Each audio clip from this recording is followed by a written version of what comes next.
আসসালামু আলাইকুম। আমরা যারা গরু লালন পালন করি বা আমরা যারা খামারিরা আছি বা প্রান্তিক পর্যায়ে যারা গরু নিয়ে কাজ করি, আসলে আমি আমার ব্যক্তিগত জায়গা থেকে কিছু কথা আজকে বলবো। যে আমরা যে গরু লালন পালন করি, প্রত্যেকে আমরা গরুকে কিছু না কিছু ওষুধ খাওয়াই। ধরেন কৃমির ওষুধ হোক, আবার অসুস্থ হলে অ্যান্টিবায়োটিক, বা প্রয়োজন যখন যেটা যেই ওষুধ থাকে এই ওষুধ আমরা গরুকে বা ছাগলকে যে যেটাই পালে এগুলোতে আমরা ব্যবহার করি। কিন্তু আসলে আমরা এই ওষুধগুলো যে ব্যবহার করি, আমরা কয়জনে এই যে ওষুধ ব্যবহার করার যে কিছু বাধ্যবাধকতা, বা ওষুধ ব্যবহার করলে এই গরুর মাংসটা কয়দিন খাওয়া যাবে না, বা দুধটা কয়দিন খাওয়া যাবে না, বা হাঁস মুরগি হলে কয়দিন ওর ডিমটা খাওয়া যাবে না, এই বিষয়গুলো আমরা কতজনে জানি, বা জানলেও কতটুকু আমরা পালন করি? আমরা কি একবারও ভেবে দেখছি?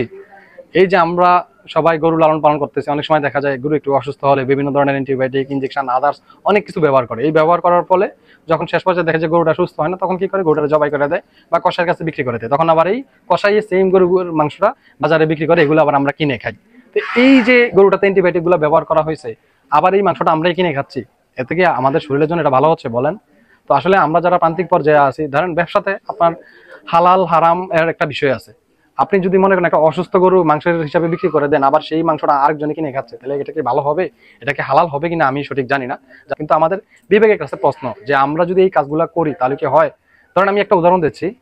এই একটা সিম্পল ওষুধ, এটা রেনাডেক্স। যারা গরু লালন পালন করেন সবাই এই ওষুধটাকে চিনেন। রেনাডেক্স এটা একটা কৃমির ওষুধ।